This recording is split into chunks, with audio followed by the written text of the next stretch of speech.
Assalamualaikum warahmatullahi wabarakatuh. Kembali lagi dengan saya Kak Yoga. Pada pertemuan kali ini kita akan membahas mengenai ciri-ciri jamur dan klasifikasi jamur. Tujuan pembelajaran kali ini, setelah kegiatan pembelajaran selesai, kalian diharapkan mampu yang pertama menjelaskan ciri-ciri umum divisi dari kingdom fungi. Yang kedua, kalian diharapkan mampu menjelaskan struktur tubuh jamur. Dan yang ketiga, kalian diharapkan mampu mengelompokkan jamur berdasarkan ciri-ciri morfologinya. Langsung kita mulai saja pembelajaran pada hari ini. Jadi, kali ini kita akan mempelajari apa itu jamur dan pengelompokannya berdasarkan ciri-cirinya. Nah, apa kalian tahu apa itu jamur? Nah, jamur itu berasal dari bahasa Latin, yaitu fungi. Jadi jamur atau fungi itu adalah tumbuhan yang bersifatnya itu eukariotik dan tidak berklorofil. Gitu. Jamur ini bereproduksi dengan aseksual yang menghasilkan spora, kuncup, dan fragmentasi. Sedangkan dengan cara seksual dengan zigospora, askospora, dan basidiospora, jamur atau fungi ini hidupnya di tempat-tempat yang lembab,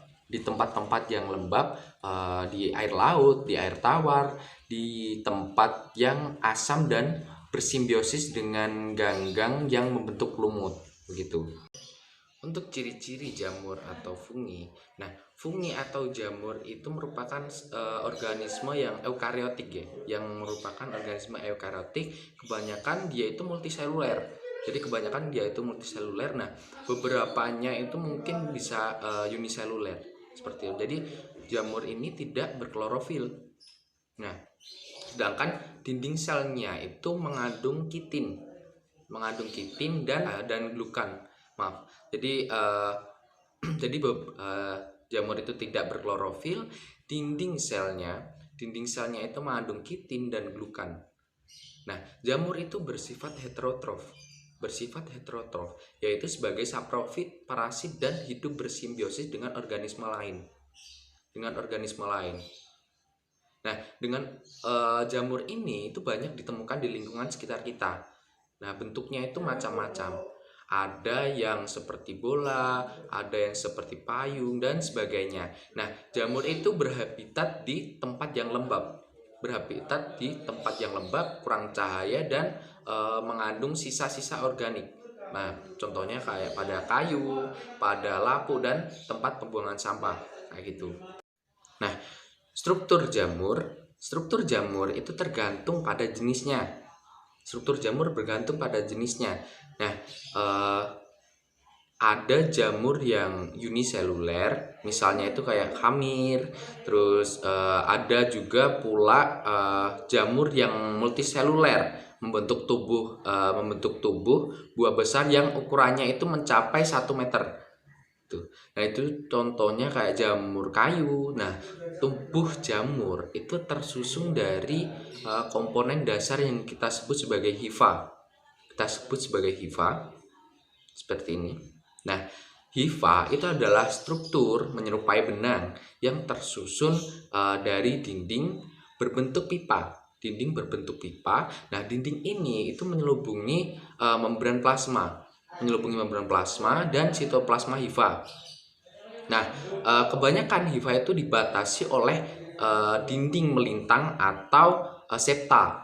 Nah, septa itu mempunyai pori besar yang cukup untuk dilewati ribosom, mitokondria, dan kadang kala inti sel itu yang mengalir dari sel ke sel, seperti itu. Nah, kan tetapi ada pula hifa yang tidak bersepta. Nah, hifa yang atau kita sebut sebagai hifa senositik. Nah, struktur hifa senositik ini dihasilkan oleh pembelahan dari inti sel berkali-kali yang tidak diikuti dengan pembelahan sitoplasma, kayak gitu. Nah, hifa pada jamur itu bersifat parasit ya.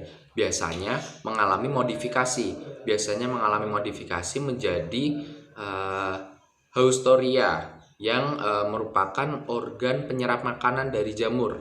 Nah, itu berasal dari substrat. Heustoria itu dapat juga menembus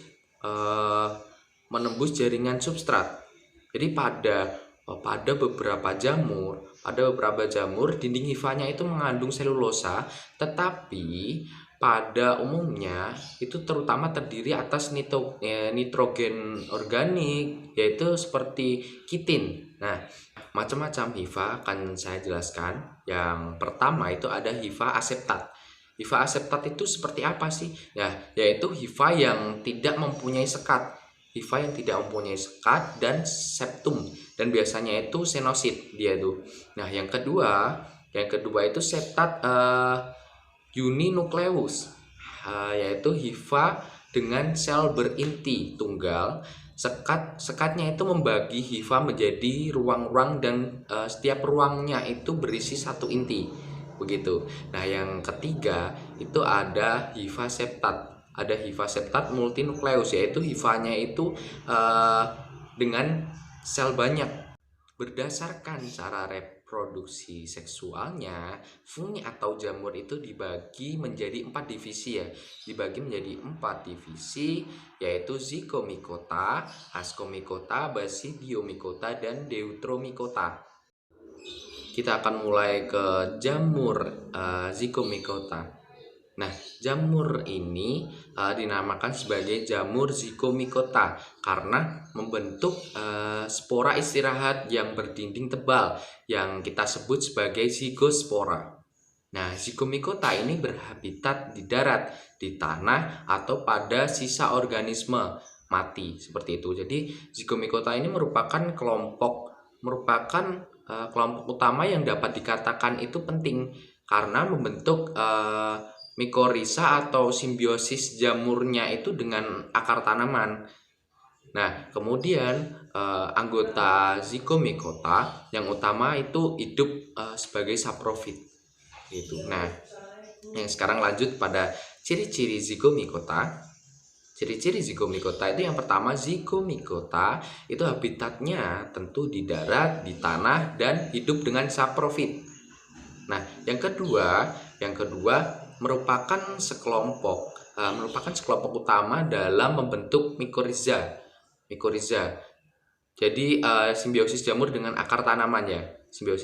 Jamur dengan akar tanaman. Dan yang ketiga itu memiliki miselium yang bercabang banyak dan tidak bersekat ya, Nah, yang selanjutnya yang keempat itu Zygomicota itu memiliki hifa yang bersifat senositik seperti itu.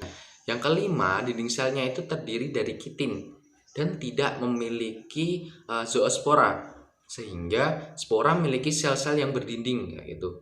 Nah, yang keenam yaitu Zygomicota itu reproduksinya itu secara aseksual dan seksual itu.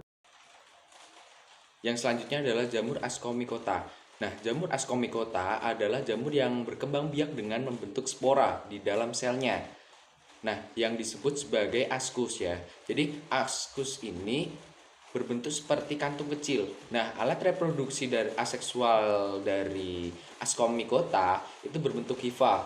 Nah, contoh jamur Ascomycota itu contohnya seperti Saccharomyces cerevisiae yang digunakan untuk fermentasi alkohol, dan Aspergillus flavus yaitu penghasil racun aflatoksin gitu. Nah, untuk ciri-ciri dari jamur Ascomycota itu yang pertama, dinding selnya itu tersusun dari zat kitin.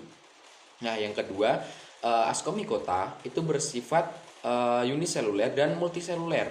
Nah, yang ketiga, Ascomycota itu hifanya itu bersekat, jadi membentuk badan buah yang disebut sebagai ascocarp seperti itu. Nah, yang keempat, Ascomycota itu mengandung inti haploid gitu, Nah, yang kelima, Ascomycota itu memiliki keturunan diploidnya itu lebih singkat. Nah, yang selanjutnya, Ascomycota itu bereproduksinya vegetatif ya, dengan membentuk conidiospora seperti itu. Nah, yang terakhir untuk Ascomycota itu reproduksi generatifnya itu dengan konjugasi yang menghasilkan ascospora. Selanjutnya yaitu jamur-jamur yang termasuk ke dalam anggota Ascomycota. Yaitu yang pertama jamur Ascomycota yang sifatnya itu uniseluler. Jadi contohnya kayak yang pertama itu Saccharomyces ya.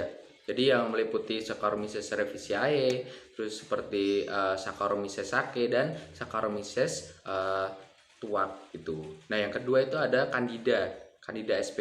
Nah, yang terbagi menjadi Candida albicans dan Candida utilis. Tuh. Nah, sedangkan Ascomycota yang sifatnya itu multiseluler, itu contohnya seperti Penicillium sp.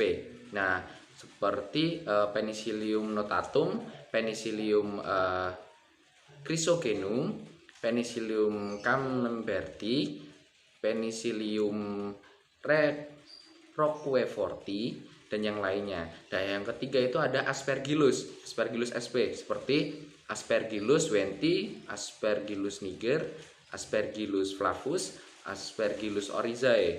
Nah, yang selanjutnya itu ada Neurospora sp. Contohnya meliputi Neurospora rasa dan Neurospora cytopila, seperti itu. Kita lanjut ke jamur Basidiomycota. Nah, Basidiomycota itu jamur seperti apa sih? Jadi kayak gitu. Jadi jamur Basidiomycota itu adalah jamur yang berukuran makroskopis. Nah, bereproduksi dengan aseksual dengan membentuk spora. Dengan membentuk spora di atas yang kita sebut itu seperti Basidium. Nah, reproduksi seksual dari Basidiomycota itu dilakukan dengan membentuk spora conidia. Contohnya itu seperti Auricularia polytricha atau jamur kuping, atau juga seperti jamur merang. Nah, untuk ciri-ciri Basidiomycota itu yang pertama dia itu bersifat multiseluler. Nah, yang kedua hifanya itu bersekat. Hifanya itu bersekat. Nah, dibedakan hifa primer atau berinti 1 dan hifa sekunder atau berinti 2. Nah, yang ketiga itu dinding selnya itu tersusun atas zat kitin. Selanjutnya, itu reproduksi vegetatifnya itu dengan membentuk conidiaspora. Conidiaspora yang memiliki satu inti haploid. Seperti itu. Nah, yang selanjutnya reproduksi generatifnya itu menghasilkan Basidiospora. Itu.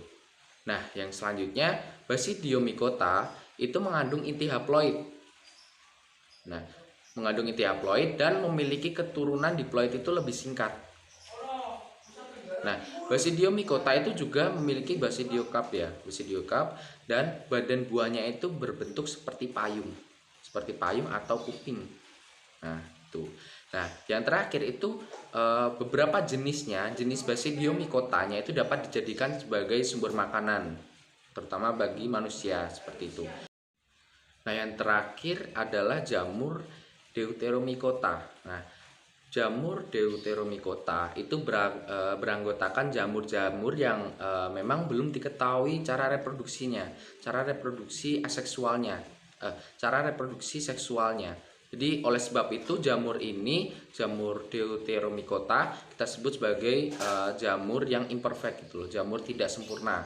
Gitu. Jadi jika suatu jamur itu dalam penelitiannya itu lebih lanjut diketahui dengan cara reproduksi seksualnya, maka jamur tersebut akan dimasukkan ke dalam divisi yang sudah ada. Nah, seperti itu. Nah, sedangkan ciri-ciri lain dari jamur Deuteromycota adalah yang pertama itu dia itu memiliki hifa bersekat dengan dinding selnya itu dengan bahan kitin. Dan yang kedua itu Deuteromycota itu bersifat multiseluler dan uniseluler. Nah, yang ketiga itu reproduksi dari jamur ini itu vegetatif ya, vegetatif dengan membentuk conidiaspora. Nah, yang selanjutnya jamur ini, jamur Deuteromycota itu jarang membentuk tubuh buahnya. Nah, sebagian besar itu bersifat mikroskopis. Dan Deuteromycota itu juga hidup sebagai saprofit atau parasit. Itu kita sudah mempelajari tentang macam-macam ciri-ciri jamur dan klasifikasi dari jamur. Nah, minggu depan kita akan mempelajari tentang cara hidup, reproduksi, dan peranan dari jamur. Sampai bertemu minggu depan. Terima kasih.